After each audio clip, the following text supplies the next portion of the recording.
सावधान, 19 मार्च चैत्र नवरात्रि सुहागन महिलाएं भूल कर भी ना करें ये 5 गलतियां, वरना घर में आ जाएगी भयंकर दरिद्रता। क्या आप भी एक सुहागन महिला हैं और इस बार 19 मार्च से शुरू होने वाली चैत्र नवरात्रि की पूरी भक्ति भाव से तैयारी कर रही हैं? अगर हाँ तो वहीं रुक जाइए और यह जानकारी बहुत ही ध्यान से सुनिए, क्योंकि ये आपके लिए किसी जीवन दान से कम नहीं है। हमारे प्राचीन शास्त्रों और पुराणों में बहुत ही स्पष्ट रूप से चेतावनी दी गई है कि जो महिलाएं नवरात्रि में माता की चौकी लगाती हैं, कलश स्थापना करती हैं, लेकिन अनजाने में कुछ विशेष नियमों का पालन नहीं करती, उनका सारा पुण्य एक ही झटके में नष्ट हो जाता है। आप दिन रात एक करके पूरे 9 दिन तक पूजा करती हैं, भूखे प्यासे रहकर इतना कठिन व्रत रखती हैं, लेकिन फिर भी घर में दुख, दरिद्रता, पैसों की तंगी और बीमारियां क्यों बनी रहती हैं? इसका सबसे बड़ा रहस्य उन 5 भयंकर गलतियों में छिपा है जो अक्सर सुहागन महिलाएं अपने ही घर में अनजाने में कर बैठती हैं। आज इस वीडियो में हम उन 5 महापापों के बारे में बहुत ही गहराई से बात करेंगे जिन्हें नवरात्रि के 9 दिनों में भूलकर भी नहीं करना चाहिए। इनमें से जो 5वीं गलती है वह तो इतनी ज्यादा भयानक और विनाशकारी है कि उसे करने से साक्षात माता लक्ष्मी और दुर्गा भवानी आपके घर से हमेशा के लिए उल्टे पांव लौट जाती हैं और पूरे परिवार पर एक बहुत बड़ा संकट आ जाता है।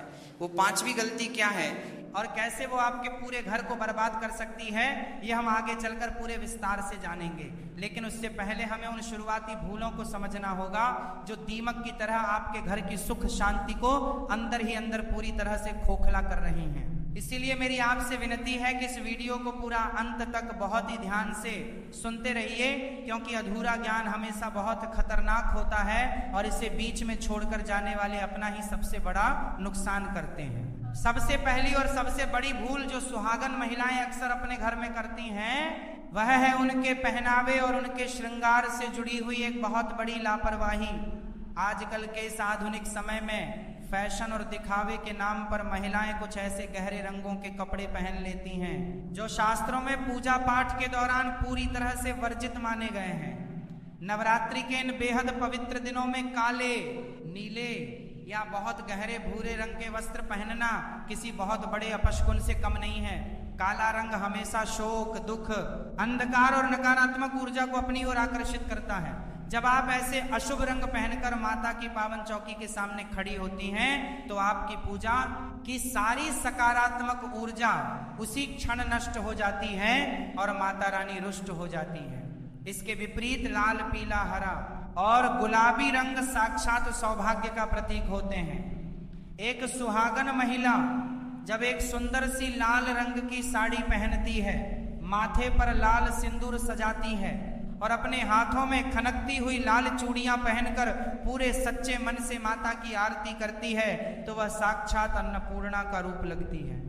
ऐसा मनमोहक रूप देखकर माता रानी स्वयं बहुत अधिक प्रसन्न होती हैं और उस घर को धन धान्य से पूरी तरह भर देती हैं। इसके साथ ही पहली गलती में एक और बात शामिल है जिसे अक्सर महिलाएं नजरअंदाज कर देती हैं। कई महिलाएं सुबह उठकर बिना अच्छी तरह स्नान किए या झूठे मुंह सीधे रसोई घर में जाकर काम करने लगती हैं या फिर बिना नहाए ही पूजा के बर्तनों को छू लेती हैं।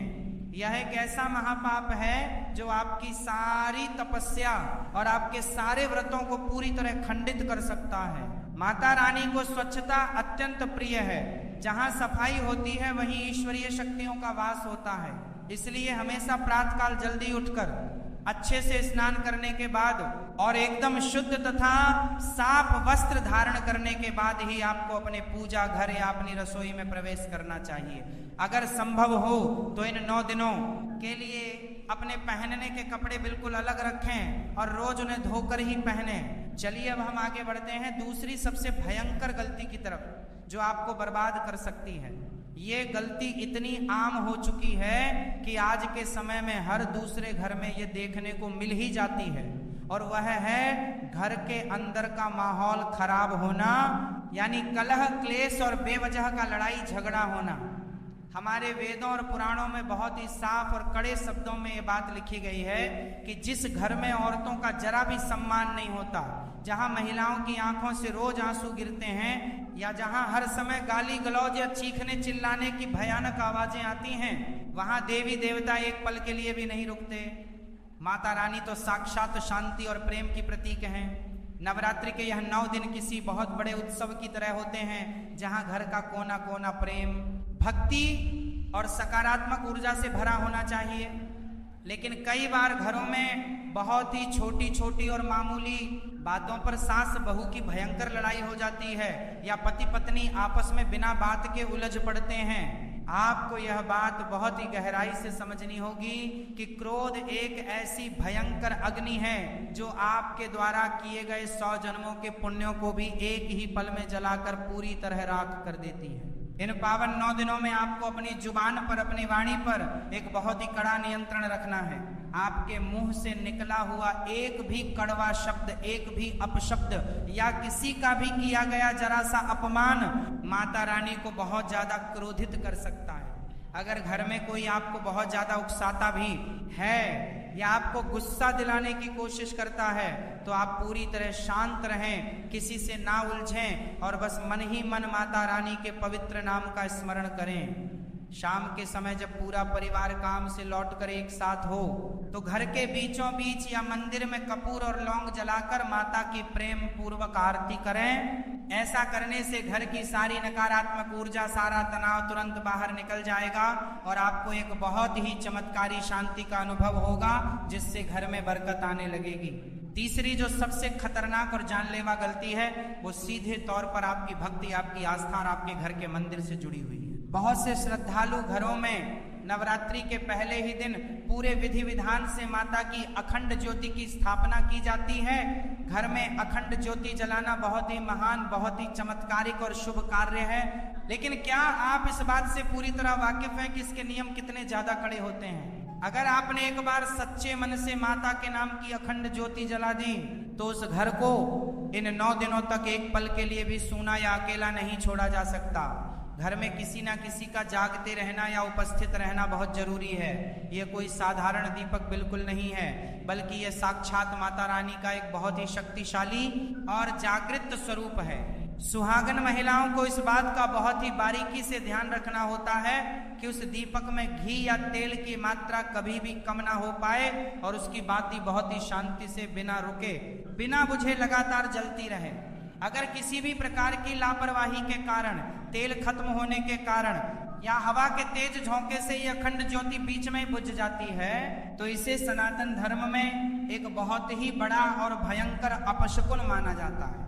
ये इस बात का बहुत ही सीधा और डरावना संकेत होता है कि आपके पूरे परिवार पर कोई बहुत बड़ी मुसीबत आने वाली है, या आपकी की गई पूजा में कोई बहुत बड़ी खोट रह गई है, जिसे माता ने स्वीकार नहीं किया। इसलिए उस ज्योति की रखवाली एक छोटे से नवजात बच्चे की तरह करनी पड़ती है। इसके अलावा जहां आपने माता का कलश स्थापित किया है, उस पवित्र जगह को कभी भी गंदा या अव्यवस्थित ना रखें। वहां बासी या सूखे हुए फूल भूलकर भी ना रहने दें। पूजा में हमेशा ताजे और सुगंधित फूलों का ही इस्तेमाल करें और उन्हें माता के चरणों में बहुत ही प्रेम और सम्मान के साथ अपनी हथेलियों से अर्पित करें, दूर से फेंक कर बिल्कुल ना चढ़ाएं।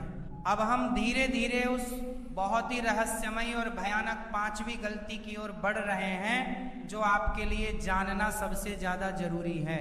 लेकिन उससे पहले चौथी गलती को अच्छी तरह से समझना बहुत ही आवश्यक है। ये चौथी गलती सीधे तौर पर आपके भौतिक शरीर और आपके प्राणों की ऊर्जा से संबंध रखती है। हमारे प्राचीन महान ऋषि मुनियों ने बहुत ही सोच समझकर और स्पष्ट शब्दों में ये कड़ा नियम बनाया है कि नवरात्रि के इन 9 पवित्र दिनों के दौरान सुहागन महिलाओं को अपने बाल कटवाने, अपने नाखून काटने या यहाँ तक कि अपने बाल धोने से भी पूरी तरह बचना चाहिए। आज की नई पीढ़ी के कुछ लोग इसे भले ही कोई पुराना अंधविश्वास समझकर हंसकर टाल दें, लेकिन इसके पीछे एक बहुत ही बड़ा और गहरा आध्यात्मिक विज्ञान छिपा हुआ है। जब आप पूरे 9 दिन तक माता का व्रत और कठोर तप करते हैं, तो आपका शरीर पूरे ब्रह्मांड से एक बहुत ही दिव्य और शक्तिशाली ऊर्जा को अपने अंदर खींचता रहता है। ये चमत्कारी ऊर्जा आपके बालों और आपके नाखूनों के रास्ते ही आपके शरीर में एकत्रित होती है और आपके आभा मंडल को मजबूत बनाती है। अगर आप व्रत के बीच में ही अपने बाल या नाखून काट लेते हैं तो वह सारी दिव्य ऊर्जा जो आपने तपस्या से जमा की थी वह आपके शरीर से तुरंत बाहर निकल जाती है और आपका रखा हुआ व्रत पूरी तरह से प्रभावहीन और खाली हो जाता है। अगर आपको किसी बहुत ही जरूरी कारण से अपने बाल धोने ही हैं तो आप कलश स्थापना होने से एक दिन पहले ही बहुत अच्छे से स्नान कर लें और खुद को शुद्ध कर लें। इसके अलावा एक और बात का ध्यान रखें कि इन 9 दिनों में दिन के समय कभी भी ना सोएं। दिन में सोने से इंसान के शरीर में तामसिक गुण पैदा होते हैं, भारी आलस्य आता है और व्रत का पूरा फल नहीं मिल पाता। दिन का जो भी खाली समय आपको मिले उसे सोने में बर्बाद ना करें, बल्कि उस समय में माता के मधुर भजनों को सुने, दुर्गा चालीसा का मन लगाकर पाठ करें और माता के चमत्कारी मंत्रों का लगातार जाप करें। अब आखिरकार वह समय आ गया है जब हम उस सबसे रहस्यमयी, सबसे ज्यादा खतरनाक और सबसे बड़ी 5वीं गलती का पर्दाफाश करेंगे, जिसके बारे में मैंने आपको इस वीडियो की शुरुआत में ही बहुत बड़ी चेतावनी दी थी। आपको ये बात जानकर बहुत हैरानी होगी कि यह एक अकेली ऐसी भूल है जो रातों रात एक बहुत बड़े करोड़पति इंसान को भी सड़क पर भिखारी बना सकती है, और वह भयानक गलती है। आपके घर के दरवाजे पर आए किसी भी अनजान मेहमान, किसी गरीब याचक, किसी भूखे इंसान या किसी भी बेजुबान जानवर का बुरी तरह से अपमान करके उसे अपने दरवाजे से खाली हाथ वापस लौटा देना। अक्सर ऐसा होता है कि बहुत सी महिलाएं घर के साफ सफाई और पूजा पाठ के कामकाज में इतनी ज्यादा व्यस्त हो जाती हैं कि अगर उसी समय कोई जरूरतमंद व्यक्ति उनके दरवाजे पर कुछ मांगने के लिए आ जाए तो वो बहुत ज्यादा चिड़चिड़ी हो जाती हैं और क्रोधित होकर उस गरीब को दुत्कार कर भगा देती हैं। शास्त्रों के अनुसार ये दुनिया का सबसे बड़ा पाप है। आप ये बात हमेशा याद रखिए कि माता रानी कभी भी आपको पहले से बताकर या कोई संदेश भेजकर आपके घर नहीं आएंगी। वो आपकी सच्ची परीक्षा लेने के लिए, आपके मन का असली भाव देखने के लिए किसी भी रूप में आपके दरवाजे पर आ सकती हैं। हो सकता है वो एक बहुत ही कमजोर और बूढ़ी औरत के रूप में आए, किसी छोटी सी प्यारी कन्या के रूप में आए, या फिर किसी असहाय और भूखे जानवर के रूप में आपके सामने खड़ी हों। अगर आपने अपनी नासमझी में नवरात्रि के इन पावन दिनों में अपने दरवाजे से किसी को भी भूखा प्यासा लौटा दिया, उसे बुरा भला कह दिया, तो समझ लीजिए कि आपने साक्षात धन की देवी माता लक्ष्मी और अन्नपूर्णा को अपने घर से धक्के मारकर निकाल दिया है। घर में इन दिनों बनने वाला भोजन पूरी तरह से सात्विक और पवित्र होना। आपके रसोई घर में लहसुन, प्याज, मांस, मदिरा या किसी भी प्रकार की तामसिक चीज का प्रवेश भूलकर भी नहीं होना चाहिए।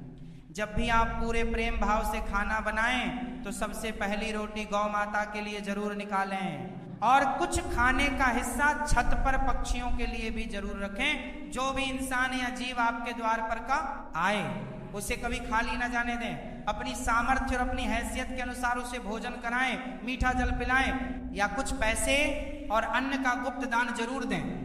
खासकर छोटी कन्याओं को देखकर उन्हें पूरे आदर और सम्मान के साथ अपने घर के अंदर बुलाएं, अपने हाथों से उनके पैर धोएं, उन्हें कुछ मीठा भोजन कराएं और झुककर उनका आशीर्वाद लें, क्योंकि कन्याओं के रूप में ही साक्षात नवदुर्गा इस धरती पर निवास करती हैं। दोस्तों, ये कोई आजकल की साधारण या मनगढ़ंत बातें बिल्कुल नहीं हैं। ये वो बहुत ही गहरे और प्राचीन रहस्य हैं जो सदियों से हमारे महान धर्म ग्रंथों और पुराणों रखे गए हैं। एक सुहागन महिला बहुत ही भाग्यशाली होती है। उसके हाथ में पूरे घर की चाबी और पूरे परिवार का भाग्य होता है। आपका एक छोटा सा लिया गया सही फैसला, आपकी एक छोटी सी समझदारी और आपका एक छोटा सा भक्तिमय प्रयास आपके पूरे परिवार की किस्मत को, उनके भाग्य को रातों रात पूरी तरह से बदल सकता है। इस आने वाली 19 मार्च से शुरू होने वाली पवित्र चैत्र नवरात्रि में आप अपने मन में आज ही यह एक बहुत ही दृढ़ और मजबूत संकल्प लें कि आप इनमें से कोई भी बताई गई गलती भूलकर भी सपने में भी नहीं करेंगी। अपने मन को हमेशा गंगा जल की तरह एकदम साफ और पवित्र रखें। किसी भी इंसान के प्रति अपने मन में कोई भी बुरा विचार, कोई द्वेष या कोई नफरत बिल्कुल ना पालें। जब आपका हृदय शीशे की तरह पूरी तरह साफ होगा, आपके कर्म गंगा की तरह शुद्ध होंगे, तभी माता रानी की असीम और चमत्कारी कृपा आपके घर पर मूसलाधार बारिश की तरह बरसेगी। आपके घर का धन का भंडार फिर कभी जिंदगी में खाली नहीं होगा। आपके बच्चों को हर कदम पर बहुत बड़ी सफलता मिलेगी और आपके सुहाग्य की उम्र हमेशा के लिए लंबी हो जाएगी। माता रानी की महिमा और उनका प्रताप बहुत ही अपरंपार है। जो भी भक्त उन्हें सच्चे दिल से बिना किसी स्वार्थ के पुकारता है, वो दौड़ी दौड़ी उसके पास चली आती हैं और उसके सारे दुख हर लेती हैं। अगर आप भी अपने पूरे सच्चे हृदय से यह चाहती हैं कि माता रानी इस नवरात्रि आपके घर में हमेशा के लिए प्रवेश करें और अपनी दया दृष्टि आप पर और आपके पूरे परिवार पर हमेशा हमेशा बनाए रखें, आप तो अभी इसी वक्त कमेंट बॉक्स में पूरे भक्ति भाव से और सच्चे मन से जय माता दी जरूर लिखें। इस बहुत ही महत्वपूर्ण और ज्ञानवर्धक जानकारी को सिर्फ अपने तक ही दबाकर सीमित ना रखें, इसे अपनी सभी सहेलियों, अपने सभी परिवार वालों, अपने रिश्तेदारों और अपनी हर जान पहचान वाली महिला के साथ तुरंत शेयर करें। हो सकता है आपका एक छोटा सा किया गया शेयर किसी डूबते हुए परिवार को बचा ले और किसी के जीवन में बहुत बड़ा चमत्कार कर दे। माता रानी आप सभी लोगों की सारी मनोकामनाएं बहुत जल्दी पूरी करें और आपके घर में हमेशा सुख, शांति, बरकत और अपार समृद्धि का वास हो। हम बहुत जल्द अगले वीडियो में एक और बहुत ही गहरे, अनसुलझे और चमत्कारी रहस्य के साथ आपसे दोबारा जुड़ेंगे।